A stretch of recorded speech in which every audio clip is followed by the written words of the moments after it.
They go down into the site where now it's just crawling with animal and plant growth. It is Fern Gully. And Orlando Jones says, looks like the kitchen of my first apartment. No, it doesn't. Why doesn't this movie have jokes? Also, be blown away. What? They really went to down here. No, you're all gonna die. It's gross. They need to clean this up. Oh, look, a roach. No.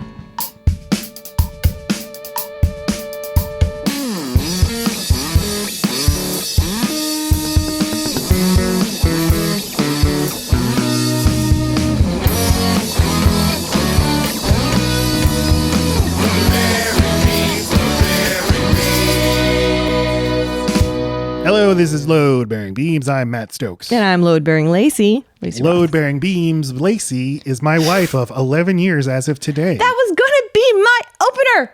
What? God. How did you think of that? Because it's our anniversary. Yeah. And we both remembered. And John Goodman married us because look at this picture you have on the screen. He doesn't look anything like John Goodman. No, but he had that vibe. We went into his courtroom. Now, y'all. Marry us, please. And he looked at us and he's like, all right. And then our families were there and we went and ate steaks afterward. It was awesome. And then you and I went our separate ways to our own apartments. I never remember it that way. I'm sure you're right. We planned to continue because our leases weren't up. We were going to stay in our apartments for, I think, 2 more weeks. And then by night 3, you're like, screw this. We're married. We need to live as man and wife. And you harassed our new landlords into letting us in early. And they did. I was sweet. And I'd already always been sweet. I had formed a relationship with Wayne, still remember his name. And that's why it all worked out. Yeah, there's no criticism here. Yeah, but I think you doubt how friendly I care to get with most people. And I tell you, there's good things that come of it, sir. Like getting to be in your house 2 weeks early. I just wouldn't want to live like you. You making a friend everywhere you go. It sounds horrible. I like it.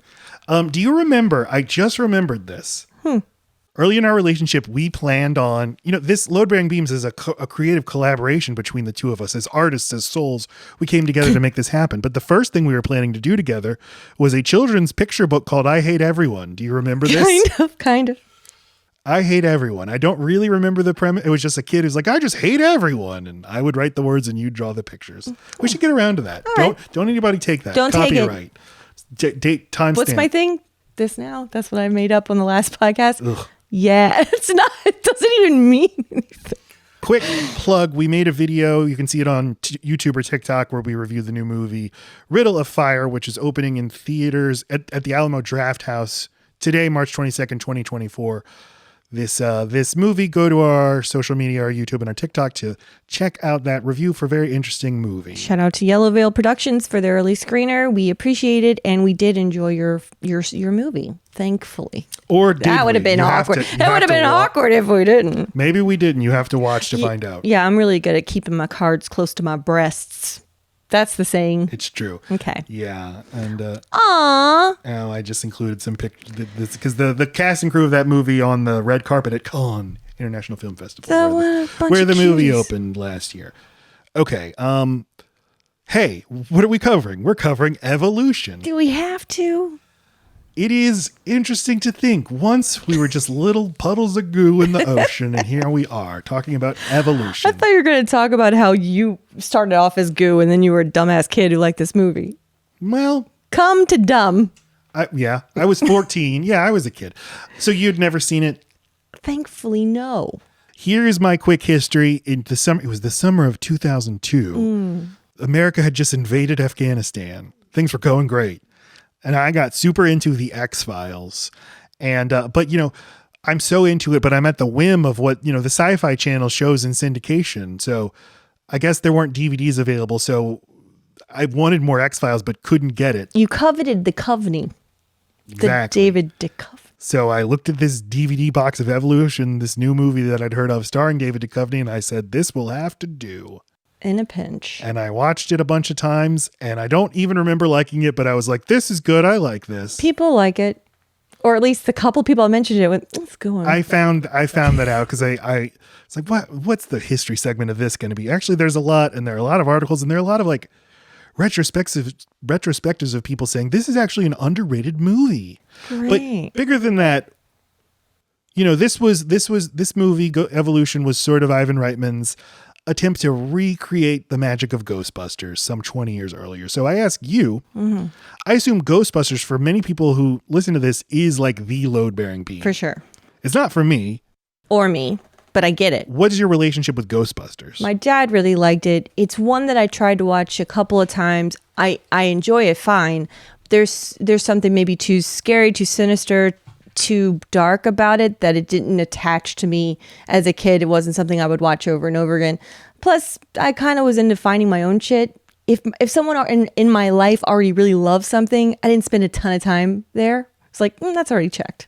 Yeah, your dad grandfathered it. Loved John Wayne. It's not like we're constantly covering exactly The Searchers. Really aren't. We rarely get to that. I had actually never seen Ghostbusters until I was 16. And I was like, this is pretty good. And then never thought about it again. I've seen it probably 4 times. It is like I see other people worshiping at the altar of Ghostbusters. And I think I don't get why it's just like a nice, fun comedy. I will say I watched it a few days ago to get ready for this, and it worked by far the best it ever had for me. Okay. And then watching Evolution, you're like, boy, that was swing and a miss. Not easy to do what they did back then. Back Ghostbusters time? Okay. The vibe Ghostbusters had is like basically impossible to recreate. And they tried it here. I'll kind of detail it more as we go into this, but is it chemistry we're talking about? Swagger on behalf of a couple of people I'm thinking of? Well, for one thing, Bill Murray. They were comedians. That's helpful. You know, David Duchovny's not a comedian, but I think it might honestly come down to Bill Murray's performance in the movie as the person who's like, this movie's dumb, saying to you in the audience, this is dumb. Like, you need that so badly. Yeah. And when you don't have it, it just, I don't know. The alchemy was perfect there. Even in Ghostbusters 2, they weren't able to recapture it. And a huge 2 giant holes that they just maybe didn't understand what was the magic is that the full jumpsuit look. They suit up in this outfit. They have their own little logo that's super fun. Like they have, I mean, you can make a Halloween costume out of this still to this day, maybe more to this day, and it is instantly recognizable. You can make cardboard contraptions. They have that big thing that opens and it sucks the things, and they have suckers, and it's memeable, it's mimicable, and they didn't bother putting anything like that into this one, if that's what they were trying to do. I mean, Duchovny suits up in lots of things, but none of it was its own. It didn't have its own like world building and camaraderie. No iconography. No camaraderie. Logos matter. Yeah. Contraptions matter. There are contraptions in this movie, but they're too sophisticated. What's lovable about Ghostbusters is they look like they made them, and they did. It is a blue collar movie. It's because they're basically firefighters, and they're going up against the medical and scientific establishment, which is also happening here in Evolution. It just doesn't play the same. We don't receive it the same, and also them being but they're academics in Ghostbusters as well. But okay, but the problem is the realm of ghosts is something more religious and spiritual. The concept of aliens, either it is or it isn't, and so in this movie, in Evolution, they're already dealing with things you can see and touch. You do not have to be a religious person to think that they exist. I know you don't have to be that either in Ghostbusters, but if memory serves, I think sometimes they're like the last resort for people because other means have not helped, or maybe they weren't even believed. Am I adding that to it? Or is it a world where no, ghosts are just flying all around all the fucking time? The joke of the movie is like, this is an astounding discovery. Ghosts are real, but New Yorkers are too busy to notice. They're just another thing we have to deal with. Right. And that's another thing, another calculation the movie makes that makes it work. Yeah. Whereas in this movie, you kind of are in awe of the wonder of the discovery. But you know what else is Bill Murray, Harold Ramis, and Dan Aykroyd, God bless them. They looked like ordinary people. They did. And David Duchovny and Orlando Jones and even Seann William Scott are like these gods, these beautiful gods on screen. Right. And again, I know Orlando Jones is a comedian. Was he the 7-Up Yours guy? He was, yeah. Okay, good. I knew I thought that. Yeah. Okay, let's hear from Lacey about what she thought this movie would be. Evolution. I've never heard of this movie. The poster looks somewhat familiar because of that smiley face and the three people standing around looking at it. I don't know. David Duchovny's in it. I assume this is aliens plus ghosts. I have no hope for this movie. I don't know. I can't really read from Matt if he even thinks it's good anymore. He just says that he was really into David Duchovny. That tells me nothing. I guess I'm glad they didn't name it Ghostbusters : David Duchovny's coming at you. I don't know. Whatever. I hope it's fun. I hope it's quick. Okay, bye. It was quick. I'm nothing if not honest. It was quick. Okay. Here was my prediction. Oh, good. Okay, folks, I'm going to go out on a limb and say evolution is good. And I'm not just talking natural selection. I'm talking the picture from 2001. And, my memory of this movie is not that it's good. I didn't even like it that much when I was young. I just watched it a lot because what else were you going to do? And I had bought the DVD, so... you're sort of justifying your purchase by watching it a lot and being like, this is good, this is good. I look at it now and I'm like, wait a minute, Phil Tippett did the creature design? I remember horrendous CGI, but maybe his involvement makes me think maybe it'll be good. Maybe the humor will work on me in a way it didn't when I was young. I also wasn't a Ghostbusters kid, and now I've seen Ghostbusters, so maybe I'll understand it more. A lot of good and talented people involved in this movie, so my prediction is this movie will be better than its reputation. Its reputation is that it's not good, but maybe it'll be good. We will find out. It is worse than its reputation. It fucking sucks. It might be my least favorite movie we've ever covered. And I'm gonna sound like such a woke wet blanket. Ugh. Get ready for the woke mob.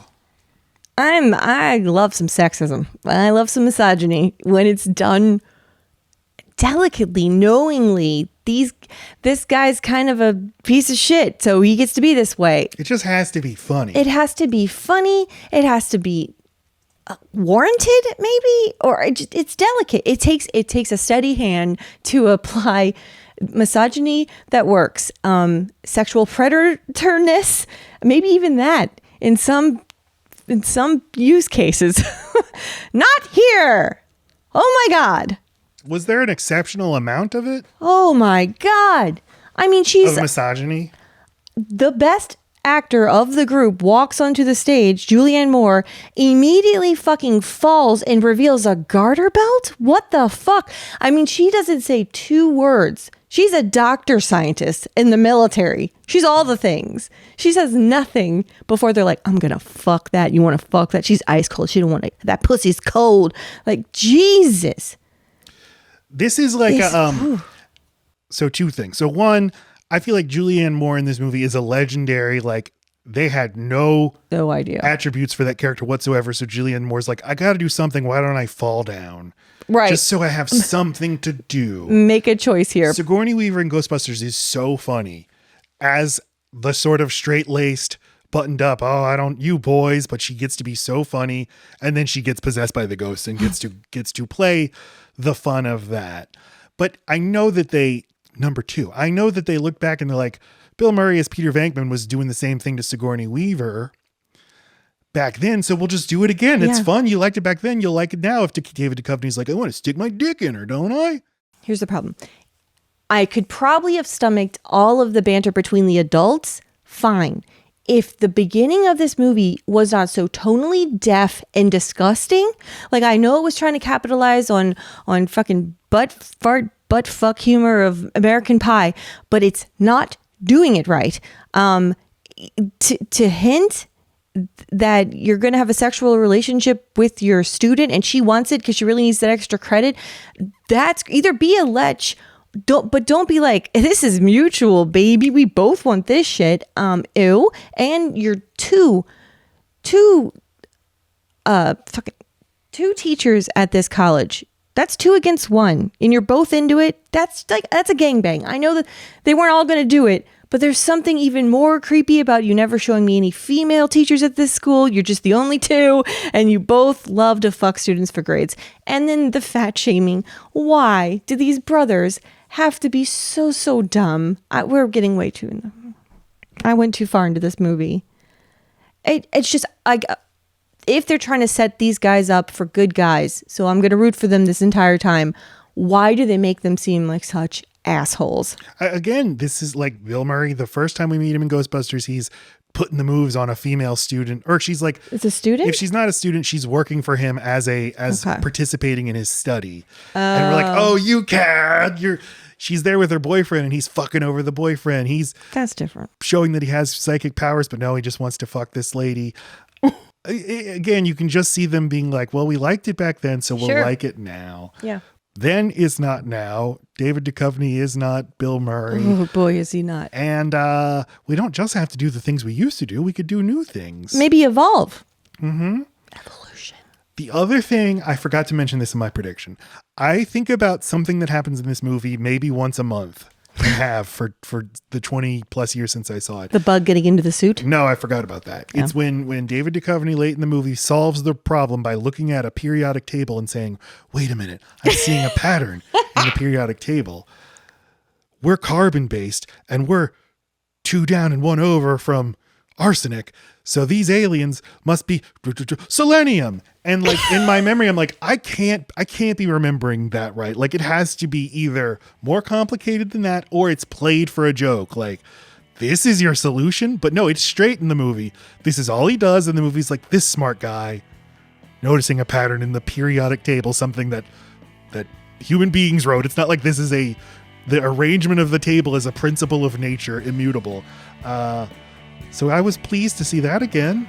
Okay. Yeah. Well, I'm glad you got to do that. Load-bearing beams, that's the gift. You're going to see something that makes you go, that's why I watched this fucking movie.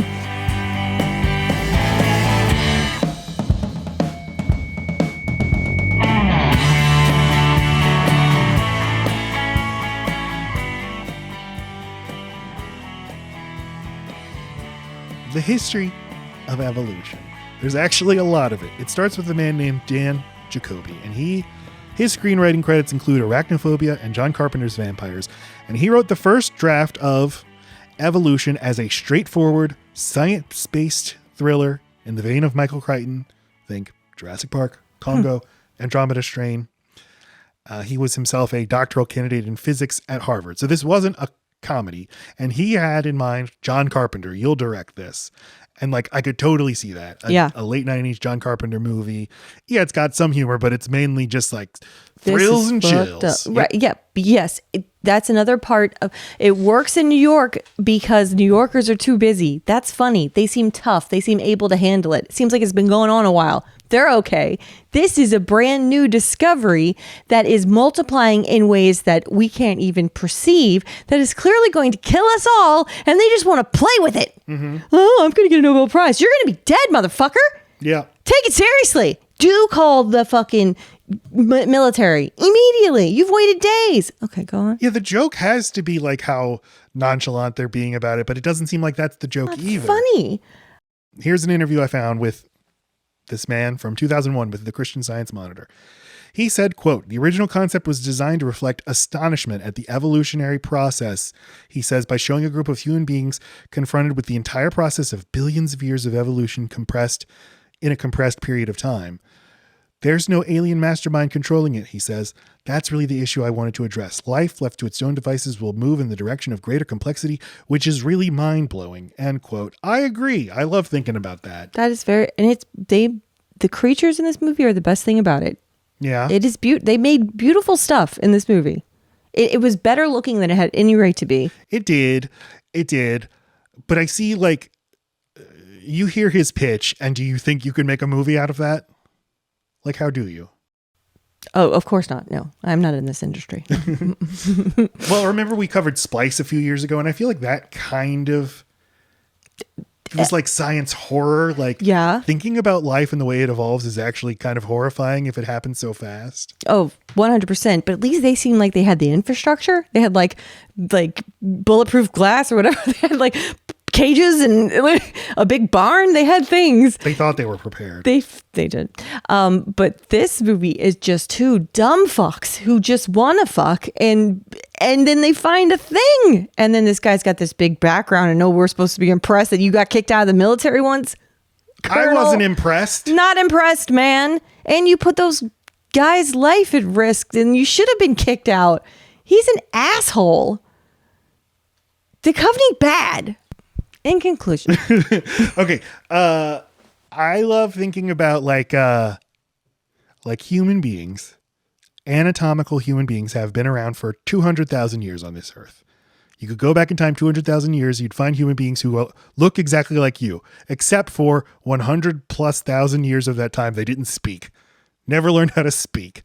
I love that. And they've only been speaking for like 60,000 years. Recorded history is only 40,000. Like if you go look at it on there's illustrations that are like, this is life on Earth, and this is how much of time life on Earth has had animals, and this is how much time the dinosaurs had, and this is much, and you're like, Jesus, this is nothing. It's a grain of sand in the history of the Earth. I just see where he's coming from. There's coolness there, but he sells it to Ivan Reitman, and Ivan Reitman says, I'm going to make this into a comedy.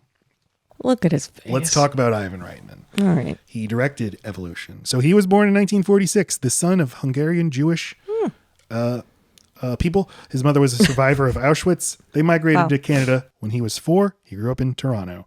And his face looks Canadian. Doesn't he look happy? Like dumb happy? Like, yeah. Canada. And Dan Aykroyd had a little Canadian slip out in because he makes a cameo in Evolution. Yeah. He says the word out for out. Oh. Okay.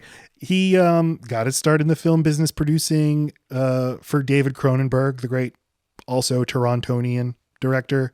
He produced Shivers for him. Then he started developing National Lampoon's Animal House. Ultimately, he did not direct Animal House. John Landis did, but he went on to make his first feature film, Meatballs. Have you ever seen Meatballs? I probably saw it once. I know it's beloved.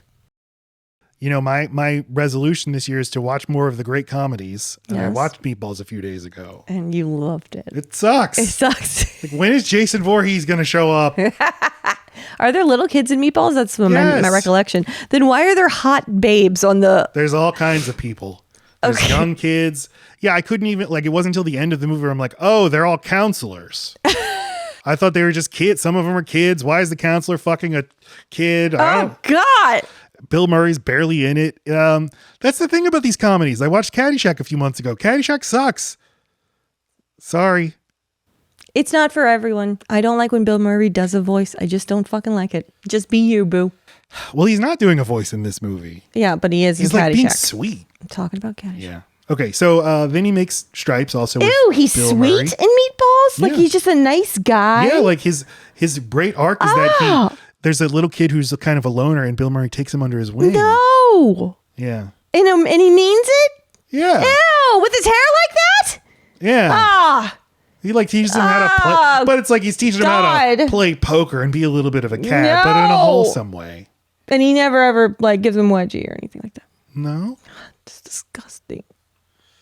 So yeah, they make Stripes, and then the big hit is Ghostbusters 1984, one of the defining comedies and movies of the decade. Is that what like really launches Murray into the stratosphere? I would say. Locks it in? Because Stripes was also loved. Yeah. He was a big star because of SNL and then these comedies, and he's in.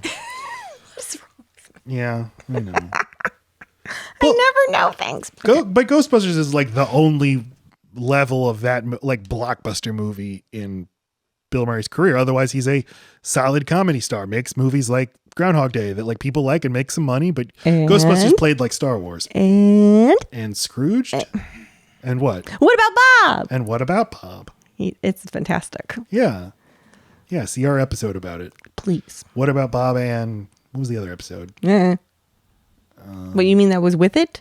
Yeah, because we used to do 2 episodes. I know, so that's not important. But the joke back then was like, this week we're covering the Buffy the Vampire Slayer movie and Citizen Kane. It's a good joke. Yeah. Okay. Ghostbusters 2 didn't come out for 5 years, but it eventually did, and it was a big hit, but not as big as the first one, and it wasn't very well received. But Ivan Reitman, he still has a string of solid hits: Twins, Kindergarten Cop, Dave. Things are going great for Ivan. Mm-hmm. And then the 90s happens. And I put this poster for Junior on here just to gross out Lacey. He directed Junior. He directed Father's Day with Robin Williams and Billy Crystal. Yes, Lacey. Load Bearing Beam, 6 Days, 7 Nights. Fucking love that movie. Really? It slaps. Yes. Okay. That's his only hit of the decade. Fucking love it. So he's in this fallow period. He makes Evolution. After that, he makes My Super Ex-Girlfriend. This was Uma Thurman's big follow-up to Kill Bill. Oh coming off my the heat God. of that. Uma. No Strings Attached and Draft Day. None of this is working. Meanwhile, Look at the stars he has wasting away in these shit movies. he made an Ashton Kutcher starring vehicle in 2011. Who's that lady? Who's that lady? I think that's Natalie Portman. And he failed? You're bad at your job, sir. Yeah, Portman was box office gold. I'm just saying, those two are electric. What the fuck? Those two, Ashton Kutcher's electric. He's electrifying into me. Where my else pants. besides the butterfly effect? Oh, no, the one with Brittany Murphy. That's the one I like. Was that I don't know. Just Married? Mm-hmm. Yeah, sure. That. I like it. Okay, but your taste in I'm sorry. It's our anniversary. yeah, I don't know what's worse, Andrew McCarthy or that. Okay, what about Josh Hartnett? Josh Hartnett's good. Okay. What if I start talking about ladies I find sexy? You wouldn't You like know that. I hate when you do that. What about Jason Bateman, though? He's a good actor. He's fantastic. He's annoying, but yeah, he's made good stuff. He make it good. You said Ed Harris was sexy one time, and I was like, okay. He is sexy. I like that. Okay, so while all of this is happening, Dan Aykroyd is pushing up the boulder up the hill of let's make Ghostbusters 3, Bill Murray, please. And also My Girl 3 and anything else I was ever involved in. But Ghostbusters, apparently the ownership of Ghostbusters is split 4 ways between Bill Murray, Ivan Reitman, Dan Aykroyd, and Harold Ramis, and each of them has kill rights to any future productions. And the famous story I'd always heard is that they'd send Bill Murray the script for Ghostbusters 3, and then I just imagine that's the button they push when they hit the kill. Mm-hmm. And he would send it back shredded and say, "Who wants to see a bunch of fat old men?" Now, apparently Dan Aykroyd denied that Bill Murray ever did that, but that's the famous story you always hear. I just heard for the first time. When is Ghostbusters 3 going to get made? It seems like it'll never happen because Bill Murray doesn't want to participate, and he doesn't want anyone else to do it either because he says, "I don't think it'll be good." Then what's that Ghostbusters that already happened? Eventually, he relents. Apparently, when Harold Ramis died, I think in 2014 or so, Bill Murray decided they can make whatever they want. Because he doesn't want anyone else to drop before they get to make it? I don't need to be so precious about this. Oh, okay. Right. Yeah. So Evolution, okay, this is a great unofficial Ghostbusters 3. And last week I said I thought that maybe Evolution literally was Ghostbusters 3 that then got retooled. That's not the case. It is sort of just like, let's try to recapture the Ghostbusters thing. Is that the homage? The 3 eyes? 3? Sure. I knew of the poster. Right. Well, eventually with the new Ghostbusters, Ivan Reitman produces the Lady Ghostbusters movie from 2016, which the lady one, huh? maybe caused Donald Trump to get elected and became the most toxic non-Star Wars thing ever. I liked it. That one wasn't a big enough hit, so then they did the most despicable thing of all, which is go to Ivan Reitman's son, Jason, and it's like, you make a sequel to the original Ghostbusters that is the most like reverential, just like, oh, Ghostbusters. It's not even a comedy. It's just, look at this. We're going to go for Stranger Things. We're even going to get one of the Stranger Things in they this movie. They did serious? They went a serious one? They did it has jokes in it, but watch the trailer for it. It's insane. No. It looks like The Force Awakens, like with Rey, like in the old Star Destroyer, like look at all these sacred objects. Look at all these dead actors. And yeah, it's just one of my least favorite things of this, like of just listening to the big boy babies on the internet and giving them what they want. And now Ghostbusters Frozen Empire, the sequel to that, is coming out today. And that's why we're doing this episode. Gotta cut that out. Okay. Ivan Reitman apparently was straightforward with Dan Jacoby, the man who wrote the serious script of Evolution, said, I'm going to turn it into a comedy. If you don't want me to do that, don't sell the script to me. But he agreed. And yeah, so Reitman brings aboard these screenwriters, David Diamond and David Weissman. And they had written a script called Minutemen that would eventually get produced for the Disney Channel. And he liked their script and thought that it captured a Ghostbusters energy, and they said that's great because we were just ripping off Ghostbusters. But it needs another David Duchovny. Exactly. And then Ivan Reitman showed, so he brings in these new guys, and he's like, I've got 2 scripts for you to look at, gentlemen. I've got this serious science movie called Evolution, and then this separate script written by Todd Phillips, he later of The Hangover and Joker fame. And I couldn't tell from the reporting if this script that Todd Phillips wrote was a rewrite of Evolution or if it was a separate script altogether, but their job was merge these 2 scripts, combine them into one, and that's what they did. Well, I think they did a good job at merging because the tone isn't all over the place of this movie. I think this movie knows what it was doing. It just didn't do anything good. I agree. It didn't do anything good. That was the thing they left out. But do you also agree that all the way through this movie, it's not trying to be several movies. It knew what it was. Yeah, It's American Pie with science. It doesn't have any of the charm of either. Yeah, and American Pie is like the thing that maybe you don't want to do again at all. And in fact, right. It's like we've talked about doing an American Pie episode. I wonder if American Pie is funny at all. I don't know. It was a perfect moment in time. And it's endlessly memeable, and it was just great right then. And sometimes things were only meant to be enjoyed right then. And I don't even think, and this tried to recreate that humor, that like boys' room, locker room thing. But they're adults with credentials, with power over children, and it's gross. It's fucking gross. So this movie wasn't a hit, but it wasn't the bomb I thought it was. It made its budget back. There was a short-lived animated series based on it, but it didn't spawn a new franchise. It didn't launch David Duchovny into the movie star career that he wanted. I think he did. Yeah, this is when he left the X-Files. He's only in part of season 8, and then he's not in season 9 at all, except for the last episode. He left for this? Yeah. That was him shooting his shot? Yeah. Oh my God. I mean, but you can see like Duchovny. Okay, I guess I didn't have a spotlight for him because we have so much else we're covering, but like, what do you think of David Duchovny? I love him in X-Files.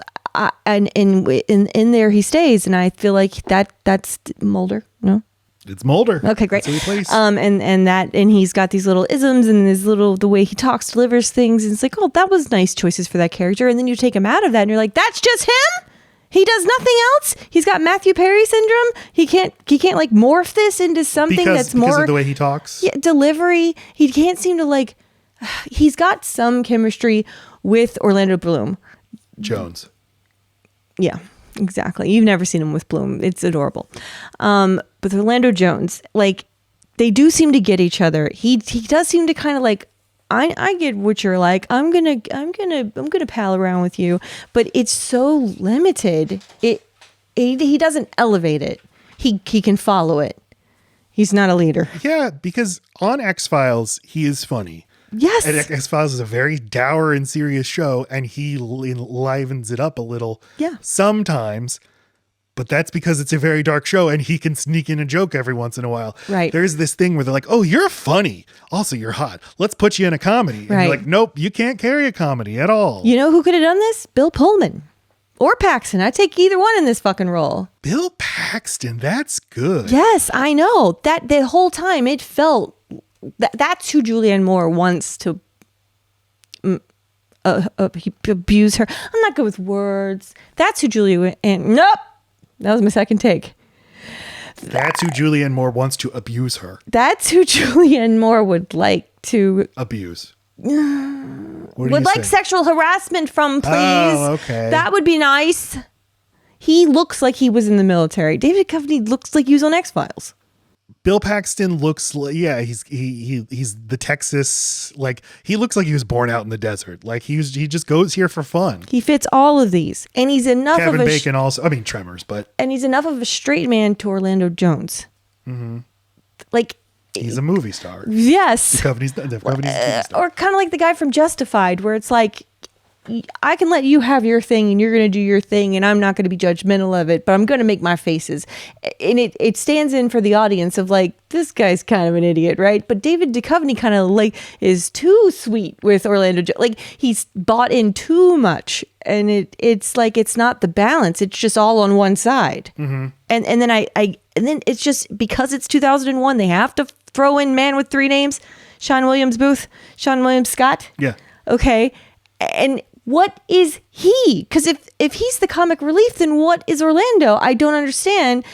Yeah, these group dynamics, it's all off. I will say Seann William Scott, I'd say always a welcome presence in a movie. He's in so many movies that I forgot he's in, like this one. He's always funny. But yeah, you're the one who, I feel like you get it more than anyone else. And it's just a good bit that the way we're introduced to him is he's training by himself to be a fireman. That's funny. Sweet. Yeah, he's a And big it's dumb kid. homage to Ghostbusters, right? Because that's what you said. They're just firemen, but with ghosts. I assume that's the connection. But like, instead of him, why not just let Julianne Moore be more of the squad instead of just the fucking driver at the end? Because there were 4 Ghostbusters. There has to be 4. Oh, got it. Yeah, I don't know. Because we got Julianne Moore. We're going to turn down Julianne Moore? Julianne Moore, like, just let her do more. Yeah. Okay, but you mentioned the creature design. It's good. And I think it's good. It's not great.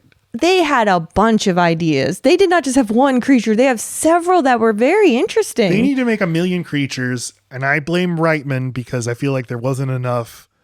Here's what we're going for. So, like, a lot of the creatures just look like Earth creatures. They're supposed to. I want it to be a little more trippy and weird. If you're going by what the guy's intention was, it's just evolution but sped up. So I mean, the only evolution he can know about is the one that's here, and they're just adjusting to Earth's atmosphere, but Earth's atmosphere adjusted along with it. If you're doing it in real time, here it doesn't. Yeah. So they are a little bit different because they're going so fast, but they're not much different. But that's kind of a bummer. I want to be swept away by the magic of the movies. Show me something I could never see. But what he's saying is that to see evolution in every stage is kind of awe-inspiring. None of us got to experience what that looks like. And if we actually get to see it, we're just kind of like, wow, that was here? Ew. Glad I wasn't here. I want a little more outrageous designs. Well, what That's about all the I'm fucking saying. thing that was in the closet? That doesn't make sense. That thing is the thing that comes out of its mouth. What is that? I don't know. Well, there you go. Yeah, it's Magic. a weird. Okay, fine. Let's talk about the man who did the creature design, Phil Tippett, one of the legends of the industry, the stop motion animator, at least of the latter half of the 20th century. What are you shaking your head about, Lacey? Is that a picture of him taking a hit off of his inhaler? That's what you found for him? That's a microphone. What kind of microphone? Put on your fucking glasses, Grandma. Okay, Phil Tippett, and he started as a stop motion animator. He did the chess sequence in the original Star Wars, developed a technique called go motion. Lacey just did the jerk off motion. I did not. I went like jazz hand. I went, whoa. For when I'm talking about Phil Tippett, did the Imperial Walkers at the Battle of Hoth in The Empire Strikes Back. He did the Tauntaun in The Empire Strikes Back. He won an Oscar for Return of the Jedi, but his most iconic creation might be Ed 209 from RoboCop. We'll just take a look at Ed 209, the stop motion for this guy. This is stop motion. Oh, cool. I do like stop motion. Their new kill robot, this boardroom of stiffs, now freaking out at their creation. Yeah, great. Don't worry, it's going to turn into a coffee machine. Whew. And then he was hired to do the dinosaurs for Jurassic Park. Great. The greatest of all time is going to do Jurassic Park. But a little thing happened, which is a CGI. Oh, no. They discovered CGI in an amber sphere. An amber sphere. And they extracted it. And Phil Tippett, when he saw the CGI demonstration, he apparently said, "I've just gone extinct." But he did stay on that movie, and he sort of evolved into a sort of motion consultant. I know how things move. I know how dinosaurs move. I know how creatures move. So we'll stay alive in this AI world of design. See, we'll show you what you. We are brochure consultants.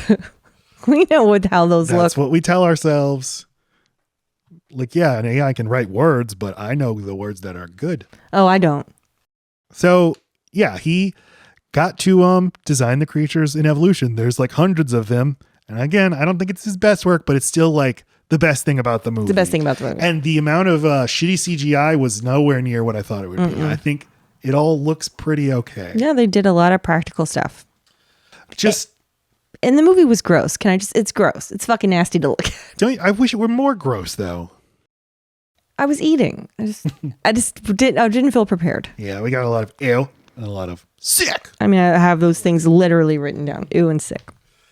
One more thing about Phil Tippett. He, starting in 1990, started working on his great project, the folly of his life, this movie called Mad God, a complete 90-minute stop motion animated trippy descent into hell. And he finally finished it a few years ago, partly crowdfunded. You can watch it on Shudder. Lacey would not like it. It's very like non-narrative. It's just an experience. But if you like stop motion, if you like looking at a very maggoty hell, Oh, God. you should watch it. And that's our history of evolution. There.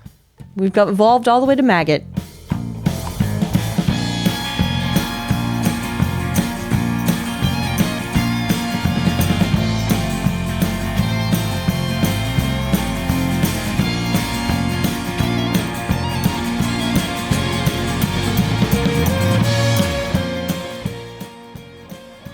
All right. This movie's a DreamWorks picture. You know what that means. It's going to be a dream. What does it mean? I don't know. The DreamWorks, I think I've mentioned this book before, The Men Who Would Be King by Nicole Laporte. It's a great book if you're into this kind of thing about the rise and fall of DreamWorks, the folly of trying to build a new studio. Like there hasn't been a new studio in other than DreamWorks in, 50 years. Now they just merge with each other. They don't start new ones because it's very difficult for a number of reasons. Would you say it's the opposite of evolving? Yes. They don't split, they merge. They're the opposite of mitosis. They're combined cis. Well, you don't have a Let's combine cis. studios rely on a back catalog of movies to like sell to television stations and airlines and DVDs and stuff to keep them afloat. And DreamWorks pops up and has nothing. All they can do is make new movies, and a lot of the movies aren't very good. Since you have to start with a lot of money, or they get like a corporate, what do you call that? Venture capital? They got investors. Angel investor. Yeah, they got I'm trying some to use angel words. investors. Okay. And Evolution was one of their big, flops in an attempt to sort of make kind of older school movies, and it just didn't really work out. But I would recommend that book. I looked through that book for a mention of Evolution. Ooh, we're going to get the behind the scenes scoop. No, it's only mentioned once. It's called a dud. Because it is like, you're saying Evolution was an attempt at making something older? Something like Ghostbusters, something throwback, something that, Such a miss. yeah. Let's get into it. Let's get into it. Let's dig. Here we go. It opens with a meteor, and a meteor in space, and we meet Seann William Scott as Wayne, the firefighter trainee, and he's bringing a mannequin into an abandoned shack with some gasoline cans, and before you know what he's up to, you're like, he's going to do some twisted shit. He's in a fireman outfit. But Calm then, down. no, he's just practicing for his fire exam. 2 minutes into the movie, I'm like, this is likable. I give this movie an A-. This is pretty fun. Just because it's Seann William Scott being goofy. And he's like, I'm not going to let you die on me, man. But then the meteor crashes into the shack and everything explodes. And he's like, the fuck? My God. So it's like, it's very Men in Black in this opening. And I know Men in Black is very indebted to Ghostbusters, but, a celestial disturbance in some sort of rural environs. And Yeah, I mean, how else do you kick off any kind of an alien situation, right? don't ask me. All right, let's meet our great heroes, Dr. Ira Kane, David Duchovny, and Dr. Harry Block, Orlando Jones. I mean, you're about to describe this scene. It's the two opening scenes. It's how we meet them. And both of them confused me so much in terms of what am I to feel about these two men? Confusion is the operative word. As in my notes, I just kept writing again. What are they doing? Why is this funny? But also, what does it say about, I mean, you can be funny, but be telling us about this person as a character. And I don't understand. Well, they can't tell you a thing about the character because there is no character. Like, are they supposed to be shitty people who you can't help but like because they're so charismatic? Are they leches? Or are they smart, heart of gold? Well, I don't know. Okay, can I just say that Dr. Ira Kane, you're in, I'm thinking Indiana Jones, or so, he's just like a good-looking professor who's got a big classroom of doting people looking at him. But does he is in a bizarre way has given almost everybody A's, which because he's phoning it in. He doesn't actually care about or is that nice? And then the dumbest two people who are brothers who have clearly submitted F- work. Now, let alone the fat phobia. We'll leave that to the side. But he gave them C-. Mm-hmm. What does that mean? He's nice? He's supposed to be a cool teacher. I hate in movies. Inappropriate. I hate actors trying to establish themselves as teachers. It's one of my pet peeves in movies. Like nobody can, I don't know what I want to see, but I know that what he's doing, like, no, I'm just a underpaid community college science professor, but everyone gets an A. And then everyone cheers except the two big fatzos, Ethan Suplee and Michael Bauer. Salute your shorts and Full Metal Jacket. No. American History. Every time we meet Ethan Suplee, you say that. We last encountered him as the Mad Max roommate Thumper from Damn it! The Butterfly Effect. And yeah, Michael Bauer is Donkey Lips. Look, Ethan Supplee's always funny, and I think he is a little funny in this movie. They're complaining because they got C's, and then David Duchovny dresses them down. He's like, well, listen, you both turned in essays called Cells Are Bad. My uncle lives in a cell. He can't read in there. The end. Okay, and he gave them C-. Like, I get it. We were supposed to focus on the joke about these big dummies, but so all I read from this is like, okay, either they're setting him up to be just the sweetest, or he's unethical. Like he's coasting through this. Mm-hmm. He doesn't want a lot of pushback, a lot of flack from his students, people showing up asking for extra credit. You got A's and everybody gets to praise me. Yay. Mm-hmm. But it's unethical because they're not learning anything. So anyway, but I can forgive this because let's move on and see what else he's about. Okay, so Orlando Jones, Dr. Harry Block. We meet him. He's on the phone and he's like, a meteor? Where? And then he hangs up and he returns to talk to his hot female student, Nadine. And she like wants a good grade because she wants to get into nursing school because she wants to be a pageant winner. And they say nursing school looks good on your pageant, whatever. Right. And then Duchovny comes in and he's like, ready for lunch? Or have you already eaten? Okay. And what's bizarre about this is I'm actually proud of Harry through this because she is seeming to put that on offer. She is asking for extra credit. She's sitting suggestively, whatever. Now there's still a power imbalance here. So I'm not liking what they're doing with this character in terms of her as a female student, but she's the one doing it. And then all of a sudden Duchovny walks in the door and Harry starts acting like a nasty fucking lech. Like, yeah, I'm gonna eat her pussy. He didn't say that, but it's like he looked at her like, yeah, I'm gonna totally fuck. And he starts engaging in this, I'll get back to you on that extra credit. But you were being so okay. You were being okay, man. So it's kind of... Now you're trying to put your 7 up hers. I don't like it. So it's David Duchovny's the actual lech. He makes people around him worse. That's what I think. And he makes people around him unethical because he gives off this sense of cool, this sense of being above it all. He doesn't care about his station in life. Meanwhile, we don't know. He's actually was a colonel and he's kind of a big shit. So, he's just like, whatever, I'm coasting now, monotone ass baby. I'm coasting now, monotone ass baby. Scully, look. He's like Ferris Bueller. He drives everyone crazy because they're like, why can't I be like that and have Sarah Silverman open her shirt for me in a diner? Maybe I should try to act more like him. I think you're onto something, love. I wrote in my notes just something 5 minutes into the movie. Something is off. Okay, yes. Everything's just a little. It's a little. Yeah. So they go over to the crater. It's my turn now. What do they find? I feel like I've mostly. All right. And I'm not totally understanding why they called this man in. I think he must just be the only person at all credentialed to handle this within the area. I'll tell you. Thank you. I did notice it is supposed to be a sort of a running joke. He's like, I'm a member of the United States Geological Society, which is like, who cares? But he just will. So nobody actually called him and he just heard about this meteor and he's like, okay, well, I'll go and I'll act like I'm somebody. Wait, but who called him? I don't know.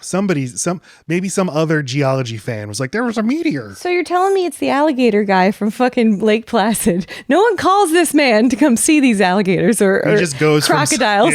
He just helicopters in like, I'm the guy. Yeah, Oliver Platt. He's like, so somebody said crocodile? All right. So, but again, what is up with this town? This town is just off, but not in a way where it seems like it's on purpose. They are going out of their way to make these cops look like buffoons. I mean, they are just little paper bags for them to push past. It's nothing. And they make their ways down into the crater hole. And then the cops are acting even dumber. So they're the big shits on campus for a little bit, and they collect their sample. They see something weird. It's all very interesting. They get sciencey for 2 seconds. And then they go back to the lab to look at it under a microscope. I wrote this again and again in my notes. This movie's produced in 2000. It's released a few months before 9/11, but after 9/11, you would never be able to make fun of cops like this, where they're just dumb bumpkins. Like, they come around and they're like, hey, we're here on a science mission. Like, oh, so, okay, yes, please. Do science. And then they're like, you got it from here. Our work is done. And their work is they were taking pictures with a disposable camera. And also, you notice is the same cop that Sarah Silverman's dating later. But this movie is makes fun over and over again of cops and the military, which yes. never again after this. And maybe I'm completely conditioned to like not being a thing, but I just like, if you're going to do it, let there be a reason. This just seems like the blind leading the blind leading the, it all seems very irresponsible. I on my second viewing noticed, and I'm not saying this movie deserves this, properly executes this theme, but there is a sort of recurring thing where everyone is bad at their jobs and just rushing through it and trying to look smart and competent, but nobody actually knows what they're doing. It happens over and over and over again. And my question is why? They're doing that because I guess they think it's funny or cool. I think it's why? Commentary on the world. I mean, I agree with that. Yeah, like we're all just faking it. And we all just want access and be like, no, I found it first. You found it first because you just live closer to it. You didn't actually discover anything. If anybody discovered anything, it's that fireman or whatever. I mean, it all seemed pretty... The claim to having discovered anything seemed very loose. I mean, all he did was take a bit of a rock and put it under a microscope and then used words to describe what he was seeing. That's all he did. It's a little arbitrary. I don't see how that wins you a Nobel anything, but whatever. These guys are not happy with their station, or at least for sure Orlando Jones's character is not. So as soon as they discover it, it's not like, well, what does this mean for mankind? This is like, wow, I'm going to be important finally. No more Division III ladies volleyball coach.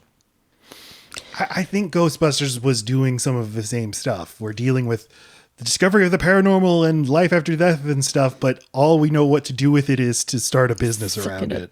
But they're blue collar. It makes sense. This is military, police, and scientists. These are all people in power. Duchovny says, like, we're going to get the Nobel Prize, and then Orlando Jones is like, do they pay that in installments or what? So, I mean, they want to win prizes, but yeah, one of them is in it for science, the other's in it for money, and he's in the Geological Society because it's going to look good on his resume. Right. No one is happy with where they are, except for these cops are having the best time they've ever had in their lives. All right. Yeah, I think maybe the movie's also saying, like, well, it's the dumb people who are happy. It's like Ethan Suplee and Donkey Lips are happy. Be like them. Well, and it's like it's Julianne Moore's overarching point, right? Like in this scenario, sometimes the simplest organisms are the ones who rise to the top, or the ones who survive. And then that's exactly when Donkey Lips decides to come up with his Head and Shoulders idea.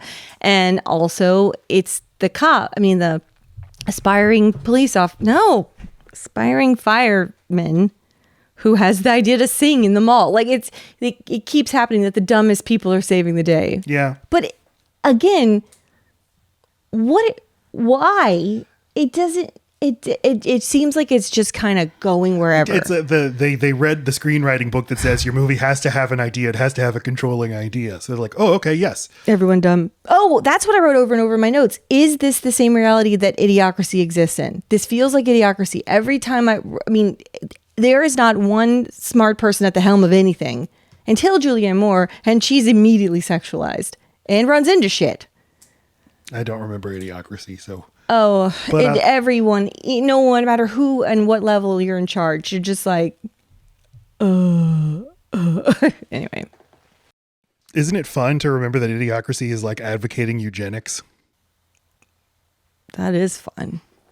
Because isn't it like only dumb people who have babies? I mean, it's saying that they had babies at a much more explosive rate. You're right. All right. Look, they hammer into this meteor and they're like, it's bleeding. It's a rock that bleeds. What's it must be a lady going rock on here? They go look under the microscope and they see some life. And then what happens? Okay, Duchovny makes this discovery and he feels real sciencey about it. And so he goes and runs and disturbs the volleyball game and just says to, his pal, stuff is happening with the thing and it's big and it's 10 base pairs. He's like, hey, 10 base pairs. He's distracted. Let me ask you this. You're a volleyball coach. Absolutely, I am. Is this an accurate depiction of volleyball coaching? It's the only well-observed thing in the entire fucking movie. Yes. I wrote that. What are you like as a coach? Are you a player's coach? Are you a hard ass? Are those two different things or one thing? Player's coach, like you're the player's friend versus a hard ass, a Bill Belichick. So those are two things. Two different things. I just said, is that one thing? And you said yes. No, you said, or are those two different things? Oh my God. I'm a player's coach. I meet them where they are. Mm-hmm. I try to help people in the way that appeals to them. And if they like me to joke around, I do that. But if they need me to come do one-on-one stuff, I do that. If they need me to yell at them, I do that. I'm nice. I'm fuck off. Can we go to the next slide? You have other things to say about the volleyball game, Matt? I have so much to say. What? Well, Orlando Jones is monologuing about how he wants this is maybe this will help him get away and advance his station. He won't have to be a Division III women's volleyball coach anymore. David Duchovny's looking in his computer and he's typing in type 10 base pairs, life on Earth. That's what's happening here. That's what's happening here. That's what I had to say. He gets Orlando Jones to come look in my microscope. And that's when Orlando Jones sees a different kind of organism. It's already changed. It's not single cell anymore. I'm no biologist, but how many cells does a single cell organism have? This is one of those things that I can forgive. I don't need the science to be right, And I know you're just giving a quote from the movie, but yeah. I don't care about the science part. I really don't. Like they're growing. They're becoming more complex. They're evoluting. Oh. This is, it's kind of like David Duchovny's like, don't you understand? We're on the verge of something amazing. The growth at this rate, it's astonishing. And it's growing and growing. And Orlando Jones is just like, that's money, fast. money. Right. It's not that funny.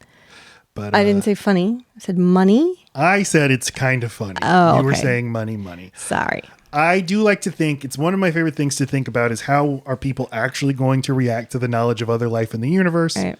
And I think I've come to the conclusion that most people won't care, or they'll, say like Trump doesn't like the aliens or something.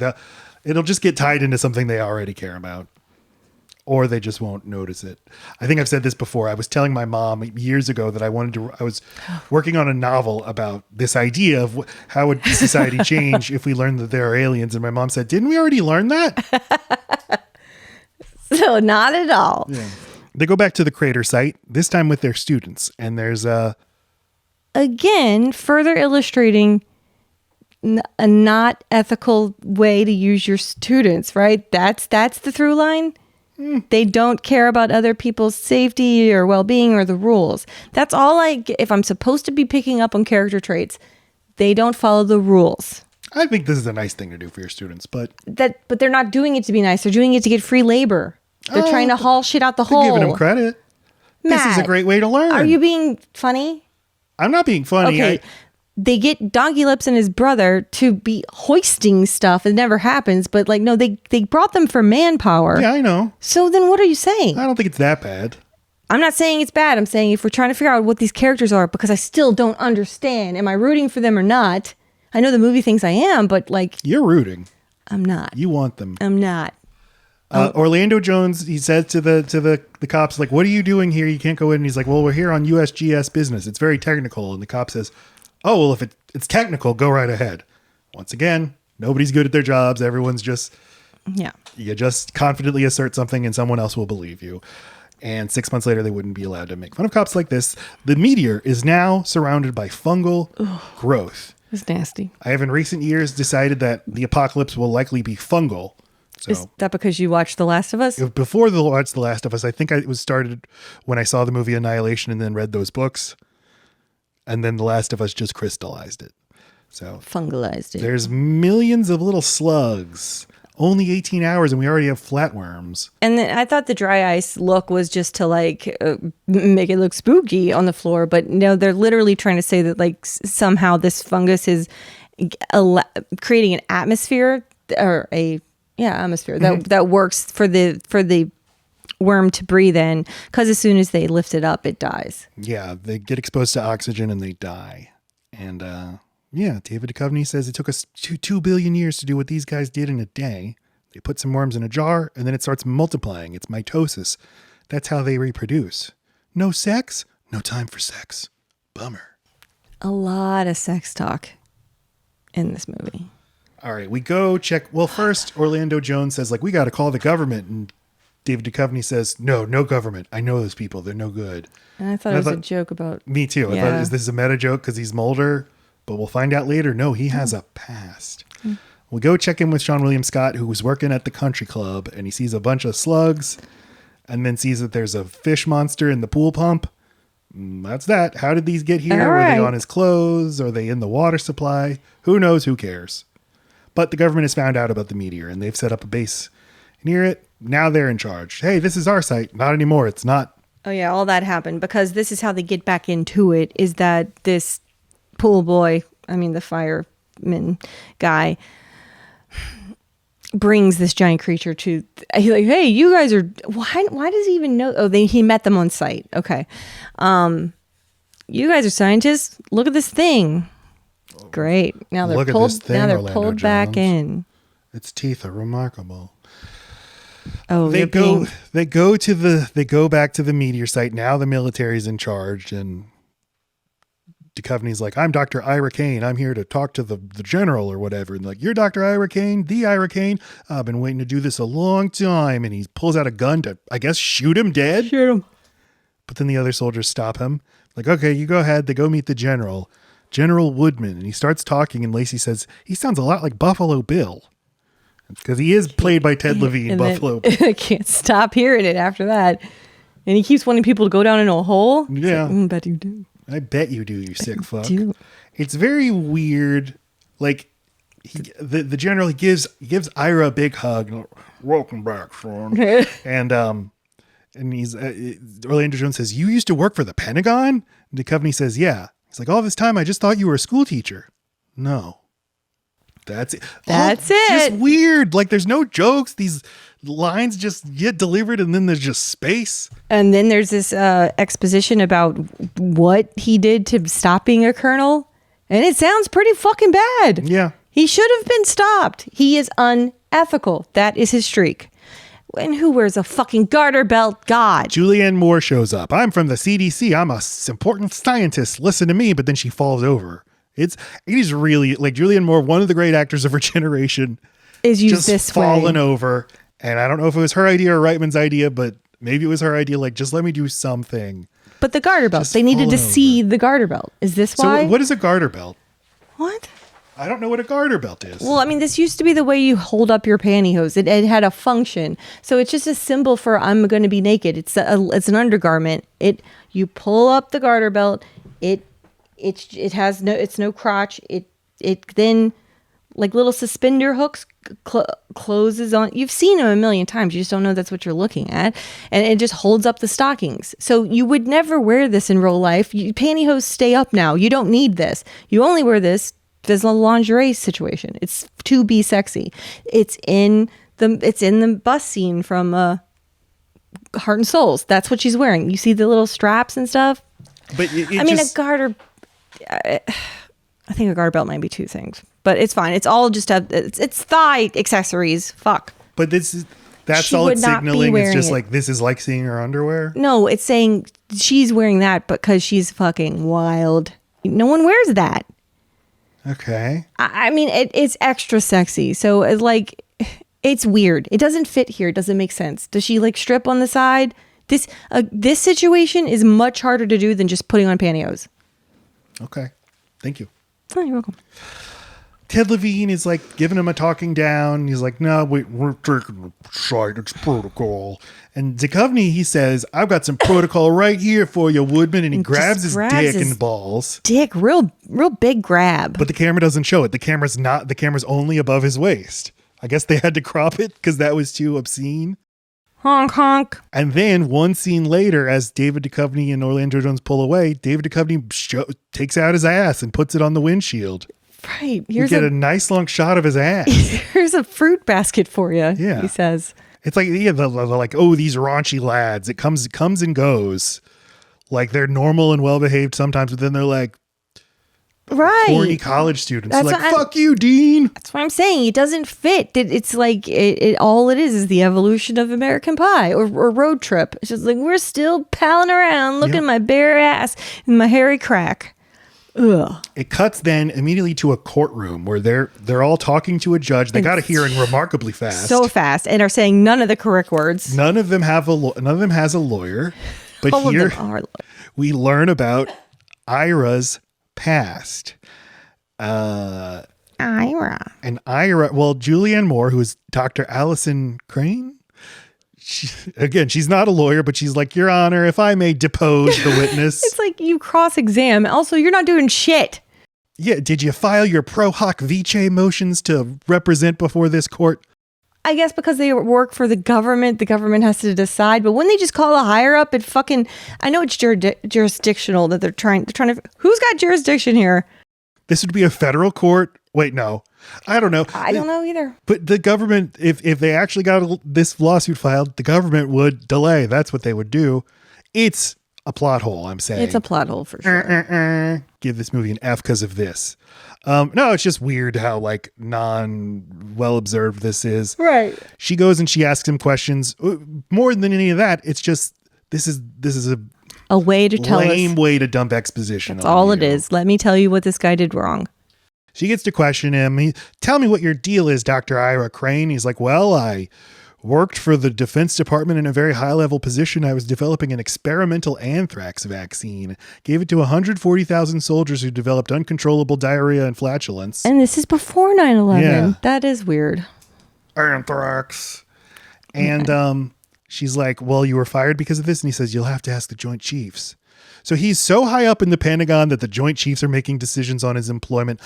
I'm telling you, it doesn't matter why he got fired. This guy is serving on the boards of think tanks and pharmaceutical companies. He's on Fox News once a week. He is not working as a shitty college professor. Right. He's not so disgraced for trying to make some sort of revolutionary discovery. It doesn't make sense. Even if he was disgraced, it'd be like, holy shit, you worked that high up. You got to come work for us. You're Q. Yeah, they called the side effects of this vaccine the cane madness. Wow. After the courtroom scene, it's like, boy, Julianne Moore is really mean to me in that courtroom. And Orlando Jones is like, you know what that means, dude? She wants your dick. And it's weird that joke is made again later with the higher up military guy that kicks him out. Like she's mad at him. Specifically her. Specifically her. Oh, you know what that means? It's like, oh my God. When does she get to just do her job? What the fuck is this? She's working hard at her job. That means she's horny for you. It's like, were they worried they were going to look like a bunch of cucks making a movie with a smart woman? They had to make sure, yeah, but she fucks. And even she jumps in on it. You know, I would have rocked your world. Like, Sigourney Weaver. You will fuck. Everyone fucks. Fine. Sigourney Weaver in Ghostbusters is smart and impressive and is doesn't want to fuck Bill Murray until she actually starts to like him. But yeah, she's not defined by being a woman. Being fuckable, being willing to fuck, falling down and showing fuck pants. God. They go back to their office at the school and all their shit's gone. The computer's been hacked. All the data's gone. The JPEG files. So now. The waves, the GIFs. The floppies. Okay, so now they've done it now. If they're going to come in here and take our shit, which seems legal, by the way, if you've already determined jurisdiction is not yours, you're not allowed to be part of this investigation. I totally buy it that they came in and was like, and took other things. But you're right. They're like college kids. They're like, yeah, violated the code. They're going to raid us. We're going to raid them. And then they fucking get their way into a completely freaking quarantined off, as it should be, pristine. They set that shit up fast.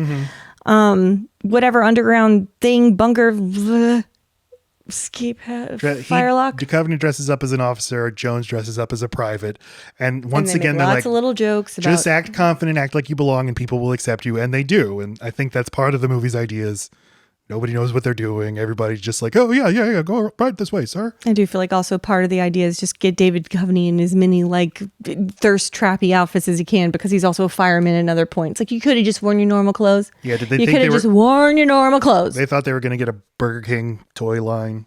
I think they just were trying to make women go, Yeah. Were you doing that? No, he does not do it for me. Okay, it didn't work. I need a side of humor with my handsome. Looking at you.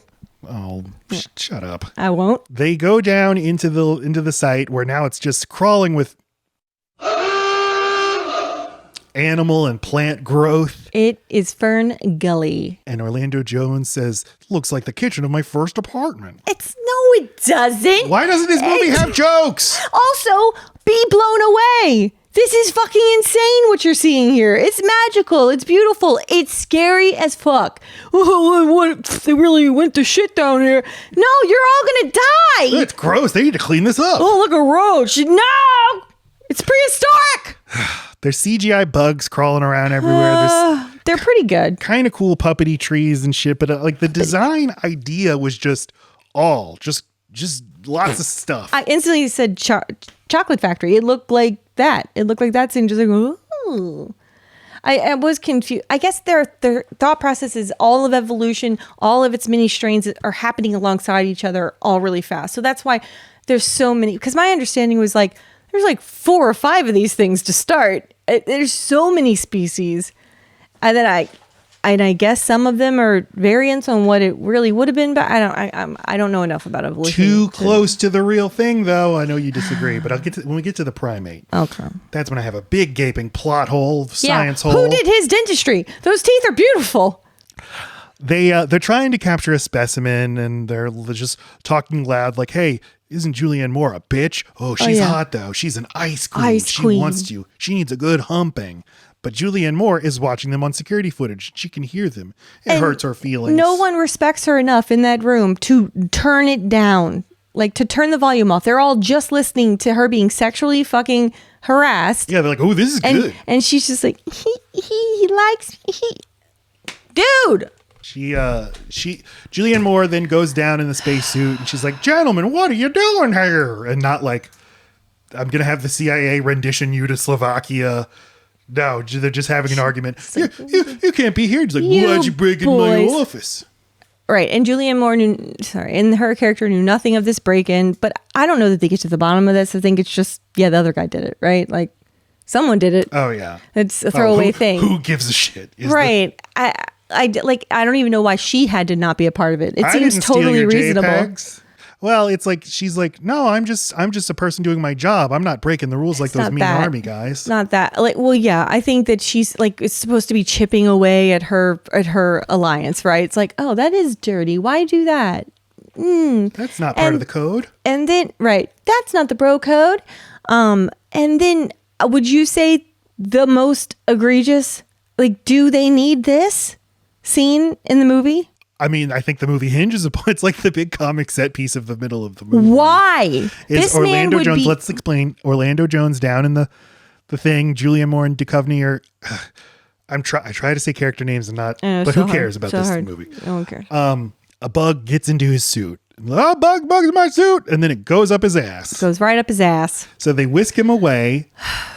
I liked the scene more than you did because they have him on a gurney. They're wheeling him in, and David Duchovny just shouts, like, "Medic, get over here! Cut him open! Let's get this thing!" Like, he's immediately issuing orders and telling them to cut him open. Yeah, and they're like, "Oh, okay, yeah." And one of the doctors just immediately says, "We're gonna have to amputate." Okay, because somehow it goes up his ass and now it's in his thigh. I don't know how the ass works, but that's not it. It would be in so many fucking miles of intestines, whatever. Okay, so now it's in his thigh, and they're like, "We're gonna have to amputate." "No, I'm a dancer," or whatever the fuck. And then it goes in his balls. "All right, let's amputate that." "Okay, no, take my leg." It's heading for the testes. Take the leg. Take the leg. Jesus Christ! And how can it head for the testes and then back to the ass? It's not how anatomy works. It's heading back for the asshole. So now they're certain. They are certain that little bug is so tired. It just ran amok all over his fucking body. Stay put but now let's take 4 to 5 minutes flipping him over and fishing this out of what we are certain is his asshole. And they go force. They say, "Give me the cheek spreaders." Not a thing. They have them. And then and just forceps now that get the baby out into it. He would have so much anal trauma. I'm sorry, it's just not funny to me. I mean, they are fishing around in there. Yeah, I don't think that part's funny. I do think it's kind of funny. He's turned over and Julianne Moore and David Duchovny are holding his hands. That's like, sweet. Oh, you're so brave. You're so brave. I like that. I like that too. It's kind of sweet. And it turns her into caring about them a little bit. I've seen what your ass went through and now you're my friend. And then they get the bug out and she's like, honey, you did so well. Can I get you anything? He's like, ice cream. It's like, okay, what flavor? I don't care. It's for my ass. Yeah, no. You need stitches. Okay. You are. But no, he flips over immediately and jumps up. You can't walk. You need a blood trail down your leg. This is wrong. Okay. All right. Now back to the people we don't care about. We're back. Okay. The guy that is trying to be a firefighter, he did not get that job. So he's still a pool boy. He's at a country club. We're back at the country club. And old man, Mr. Mean Boss, is giving him the business like he was in the scene before. God. And I don't even know. Like, it's just like, oh, you stupid ass, give me a drink. And he's like, I've got a special drink for you. I guess he hawks a loogie in it. We don't even know. We don't see it. Who cares? I watched it twice. He gives him the fucking drink. I'll bet they had to cut that out. It's disgusting. And then, wow, we didn't need this scene, man. I think it's like, well, I used to make these movies like Animal House and who did? Reitman, Ivan Reitman. And Ghostbusters that were slobs versus snobs. Of course, now I've been a rich and powerful person for 25 years, so I don't want to be too mean to the country club folk. Like, this movie should be these stuffy rich people on golf courses getting attacked by aliens. But instead, it's just one. It happens off screen. You don't even see it. And Seann William Scott, this is what leads him into the main action of the movie by... Oh, this is the animal that he brings to them? Yeah. Oh, I thought it was the one from the pool pump. Okay. Nah. No, he sees the one in the pool pump and then he just moves on with his life. Oh, right. Normal. Yeah. He shows up with the dead alien specimen. Then there's a cutaway to, I guess this might have been a total reshoot or something, but it's just 4 suburban ladies in a suburban house. Who cares? And a weird alien slug muskrat comes out of their closet. I think they just spent a lot of time on this puppet. It's really cute. It's so sweet. It's mostly CGI. Is it because I felt like maybe they were going for like, what is it called? Is it called slime? What is it in Ghostbusters? Slimer. Like, I felt like this was maybe they were hoping for a mascot. We need yes. Yeah. We need an iconic alien. They don't have one. They don't. And this is like, they create the fucking smiley face with 3 eyes that isn't even in the movie. It's not even in the movie. And look at him. Pull up Slimer. Yeah, I know. It looks like him. Yeah, it does. And it does look like it's Slimer. the most lovable, and it's green and all that. It just has big sad eyes. Big sad eyes. Holy shit! Little pouty face. But just to compare it to Ghostbusters again, Ghostbusters was so specific. It was in New York. We're commenting on different types of people in different types of New York settings. This is the most anonymous setting. It's just a house. Are they rich? Are they friends? Are they at a meeting? Are they going to do business? Do they like each other? Shut up. Don't ask. Shut up. Just tell me if they're middle class, upper class. Guess it doesn't fucking matter. We just needed to put another alien in here. Then they go... Our 3 heroes go to eat at a diner, and David Duchovny at the next booth over here's his bitch ex-wife, who's played by Sarah Silverman. Ex-girlfriend. Sorry. Well, he just says ex. They don't specify. That bitch doesn't get married. And he's like, "Oh, hey, slut, you ever going to return my shirts?" And she's like, "You can have your damn shirt." But it's so bizarre, right? Because like it's a trope. Like you split up and you end up with some of their stuff. They end up with some of yours. But she's literally wearing his shirt. Yeah. What? Yeah. Why? That's like I wear it to bed or something. Right. It's comfortable. I like. No. I'm going to go to work in my pencil skirt and I'm wearing your stupid fucking shirt tied in a knot. What? I'm on a date with this police officer wearing your old shit. Like, shouldn't he be like getting hard on this? Duchovny? He's like, yo, you're wearing my shirt. I don't know what's happening. I don't understand what this scene even sets up. They overhear that there's an animal attack because that's why the cop leaves. Right. And then Seann William Scott's like, gentlemen, I think we should check out this animal attack. And they do. Do they not have animal control? They go over and find the sad alien at the sad anonymous lady's house. And in the backyard, they find tons of dead dragons. Like, something's odd's going on here. Pretty sure they're dinosaurs. Some dead dragon dinosaurs. Okay. And but one of them is like still alive, but it's dying, and then it chokes and then Gives birth from its mouth. This kind of reminded me of The Boy and the Heron. And Seann William Scott is like, whoa, it's like a big loogie. And it's like, that's not even a joke. The joke is just the word loogie. I mean, yes, you Just described describing, what yes. fucking happened. Gnarly. I know it's annoying to be like, why is this funny? But I'm just like trying to understand. Even in that time, how was this funny? Who was this for? This is like the first writer puts this in and is like, obviously you're going to hire a smart comedy writer to come in and punch this up, but they never did. Just punch down. They punched it down. Punch their students, punch women, punch down. They chase this flying dragon into the mall, where first they just shoplift a bunch of guns. No one's minding the gun store. They just get them. And Seann William Scott says to Orlando Jones, you even know how to use one of these? And Orlando Jones is like, I may be a teacher, but I'm not a pussy. I know how to shoot a gun. And as they're saying this, David Duchovny is like, ladies, there's a flying extraterrestrial outside the store. Can we focus? This again is like, they put an asterisk in the script, like the comedian needs to come in and make this into a joke. There's no jokes. Where would a flying dragon go in the mall? They ask. And Orlando Jones says, the lingerie department. All right. The lingerie department. It's from Mannequin. You fucking idiot. I can't hear the word lingerie without thinking of Lingerie department. James Spader. The lingerie department. Am I the only one that cares? I know they needed this scene to like solidify the three of them as a team. But who cares? It's so boring. I don't know if this was a reshot scene, something they added later. It seems like it's like this movie's kind afterthought. of boring. We need to throw in an action sequence. Yeah. David Duchovny's like, okay, the dragon, when he goes low, we go high. And then you and I simultaneously made the Michelle Obama joke. And then we high-fived because it's our anniversary. And then Seann William Scott summons it by singing into a microphone. You are so beautiful. It works. They shoot it and it's badass. Again, showing that the dumbest person of the group is the most valuable. Yay. They stand in a hero pose over the dead corpse of the dragon with their shotguns over their shoulders. And Duchovny's like, what do you think, gentlemen? White meat or dark? And then eighth black joke of the movie. Do you even have to ask? Hilarious. Then they spend 10 minutes singing Play That Funky Music, White Boy, very loud in the Jeep. Oh my God, This that is the height of comedy. awkward fucking. It's like, I know this moment in a movie. I know what this is, and you're doing it wrong. You're not doing anything except for me going like, I see the strings.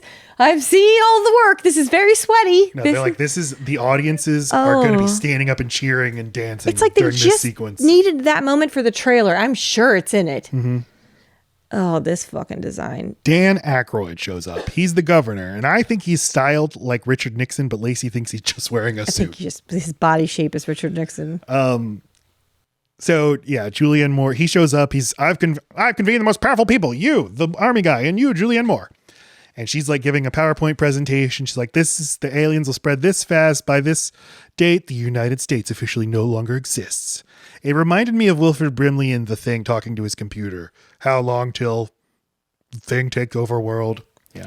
This is another weirdly unobserved way that this would work. What is the role of the government? Why does the mayor have any jurisdiction at all, or governor or whatever, to say yes or no? I know they should get his buy-in, yes, but like at this point, No, he doesn't. there's no observance of real hierarchy, or it just feels very unorganized, and it's like, we just need Dan Aykroyd. Couldn't he just been a higher up at the... Be the president. Be the fucking president. Yes. I'm the governor of Arizona. No, I mean... You know, he had to be local because he had to care about the local effects. That's fine. It's fine. I don't like to be... We're not the everything wrong with this movie. This doesn't make sense. That's not what we are. That's not our podcast. This movie is bad. This movie's just driving me crazy. We usually aren't even on the exact same side of these things. We're totally in sync. I just told you about the Michelle Obama thing. We high-fived. We told you that. All right. Now, what did you want to tell me about this primate? I'll get to that. What's on the slide? Get to it. I'll get to it. Hey.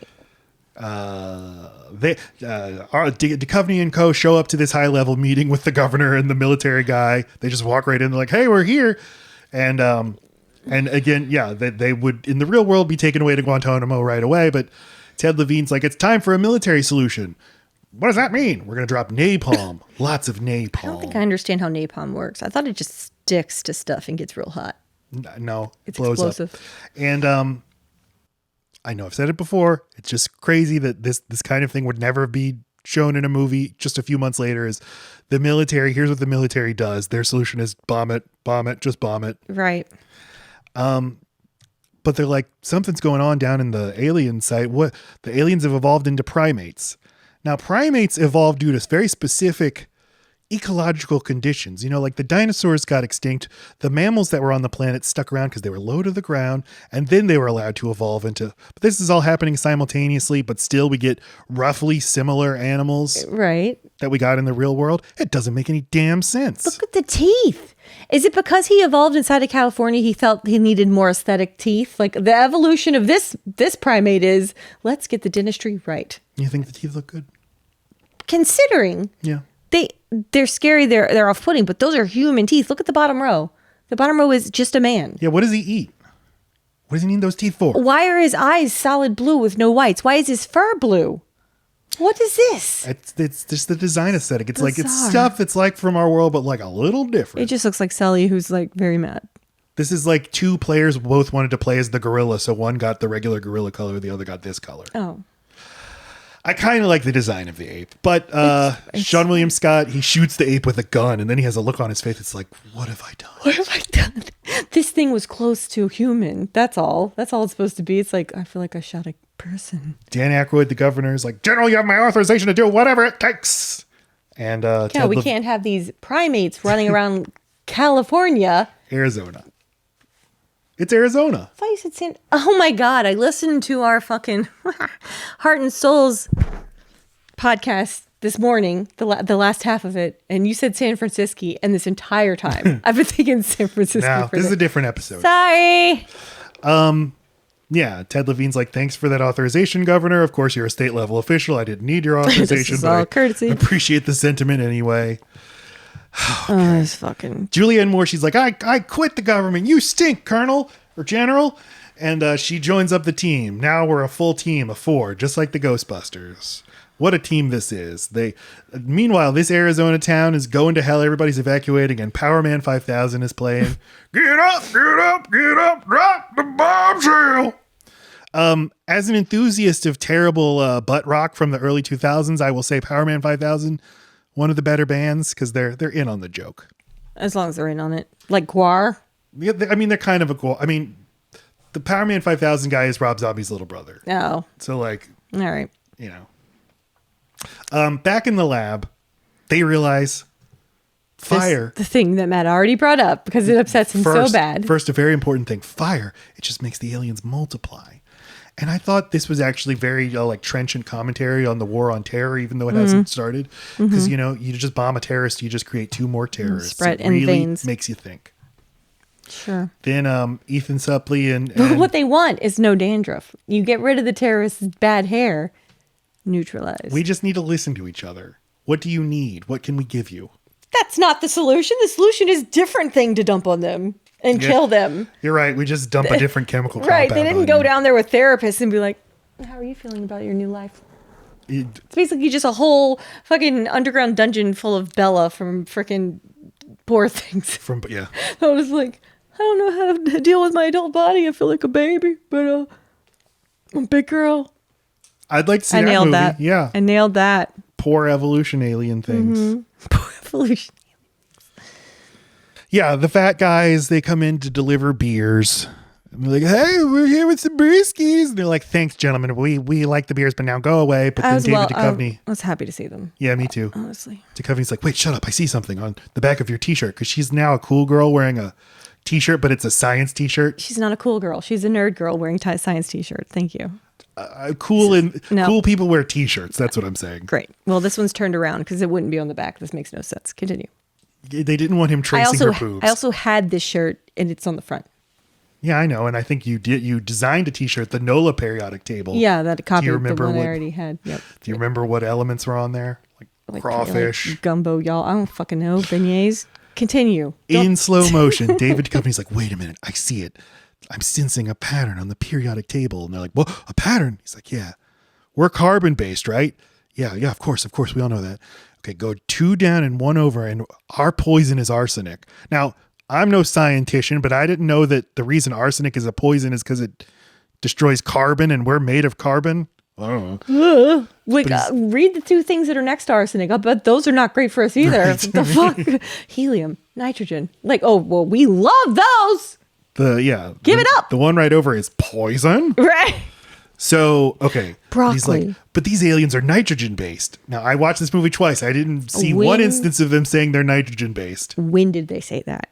They did not. No. We're so in sync right now. And what over? And you'll find the aliens poison. Selenium. And there's like a hero shot of Julianne Moore, and she understands. She says, Selenium. Can I ruin that for you? He'd already said it. Said it. And then she went, Selenium.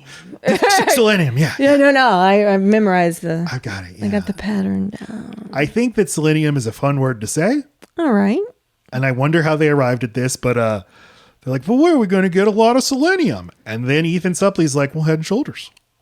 How do you know? You don't know anything. And they're like, but our hair looks so flake-free. Does it? And Ethan Suplee says, let's get the troops together. We're getting shampoo. Kind of funny. Okay, but they know where to get it, but they know where to get a tank of it that can go up a hose? The fuck? Seann William Scott has a fire truck. And I thought he failed out in the fire. Yeah, they show that. They do? Yeah, they show. I checked out. Just a giant pile of Head and Shoulders bottles. That's when you were like, remember it used to be orange? I have no memory of this. I've used Head and Shoulders since I was a teenager. Yeah, I remember it being orange in the blue bottles. The active ingredient is no longer selenium sulfide. Sorry, gentlemen. It's now something else. Pothole. Graphite. Just like pencils. Yeah. Or lead. They buy hundreds of bottles of the stuff, pour it into the fire engine, and Julianne Moore's like, hey, Dr. Ira Crane. He's like, yeah, that's my name. I'm David Duchovny, Dr. Ira Crane. I got to tell you something, but I don't know how. Well, just say it. You should just say it.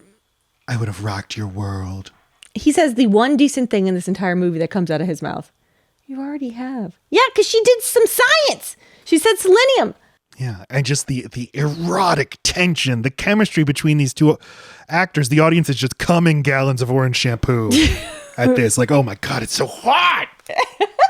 And yeah, the government's like, all right, bomb them. They bomb the aliens. This just makes the aliens turn into one giant tentacle thing, which honestly was helpful. Now there's just one target instead of... Thank you. Yeah. But as this happens, we get a bunch of Steven Spielberg shots of people looking in awe at the distance, often while standing slowly up from a chair. And like, buckling their pants. Yeah, what's it doing? It looks like it's about to split in two. Mitosis. There's going to be, she says, this is going to keep doubling until it takes over. And David Duchovny says, yeah, but we were here first. Cool. What? That What worked is so this? well for the freaking indigenous people of this world. Meaning humans. Finders, keepers. Well, let's pack it in. Europe, Britain. Yeah, Okay. those two. Yes. The heroes, they find the opening of this big alien blob. The alien looks just so bad. The CGI, this is just a CGI goo in the sun. It looks like nothing. The actors are reacting to nothing until we get a close up, and then he's actually In some sort of like bouncy house that's an on actual top of them. prosthetic bouncy thing. Yeah. And I know our stance a is just big CGI bad, real good. But Gaping butthole. Just a lot of butthole action. they shoot the orange shampoo into the butthole. Well, first Orlando Jones goes up the butthole as a big payback. Yeah. Great. How do you like it, mister? Don't Not a lot. get the sins of my father, sir. I'm a different organism. He says to Duchovny, don't tell anyone where I've been. Okay. But yeah, this works. The alien explodes. There's globs everywhere. It looked Super Mario Sunshine for Nintendo GameCube looked better than this. And the governor's like, I want to introduce all of our civilian scientist heroes. Again, this is very pointed. It's the civilians who save the day, not the military. Okay. The government's like, this is Professor Harry Block. He used to do 7-Up commercials. Here's Dr. Ira Crane. Wait, where is he? He's off fucking Julianne Moore in a Like fire they truck. just saved the world and they can't wait to fuck. You're on We should It's so sneak away. awkward to it. They're about to get Why? their prize or whatever, and she's like, I bet you wouldn't miss this for anything in the world. Why'd she say that? Why? Anything? And then they hold hands and run away. Even bad sex in a trunk? But then there's one final thing in the movie where Duchovny, Seann William Scott, and Orlando Jones look straight at the camera and they're like, fighting the alien menace can take a lot out of you. Good thing we always carry lots of head and shoulders. And that's the end of the movie.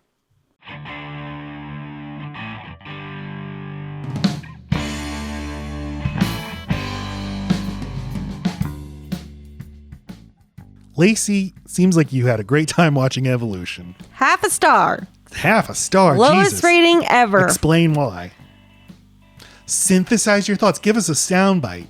This movie attempted to be something it failed in every single aspect. Name one thing it was trying to do. It tried to do 5 things. It failed at all 5. So half a star is generous. I give it a star for each thing it succeeded in. It succeeded in nothing. Gets a half star. I'm a fucking saint. What thing did it do? Name a good thing about it.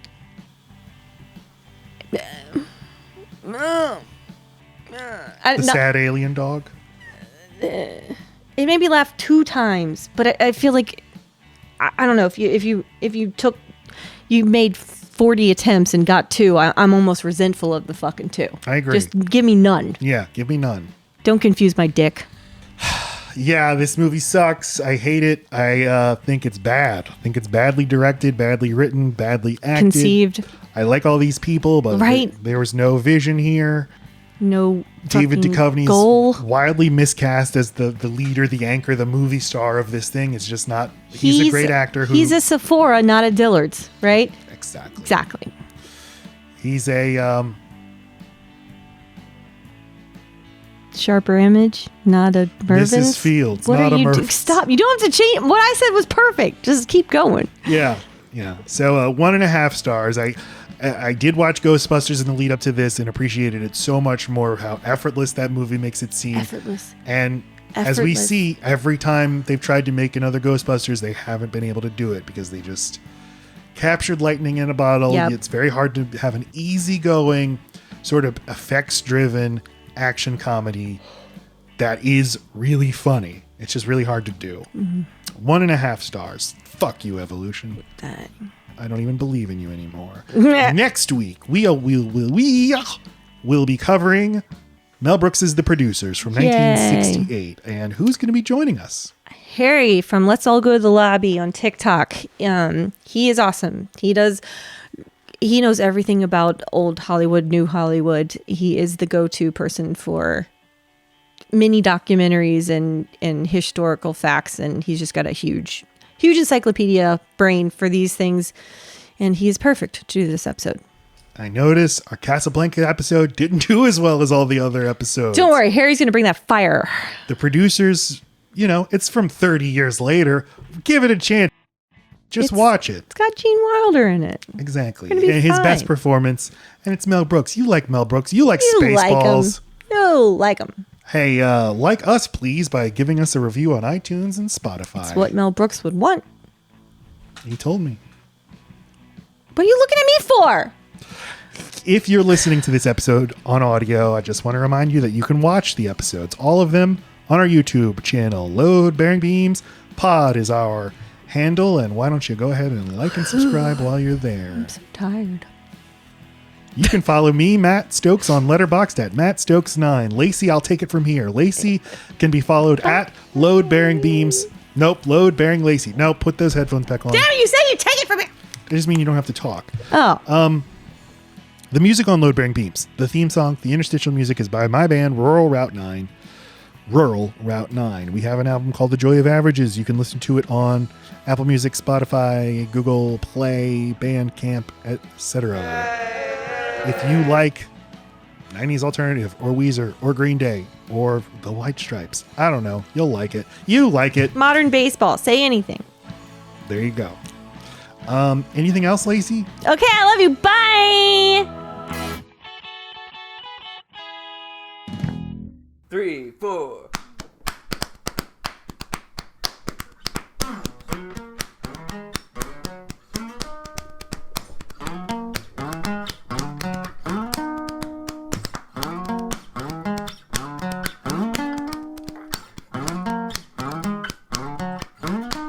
everybody. LeBear and Keens, LeBear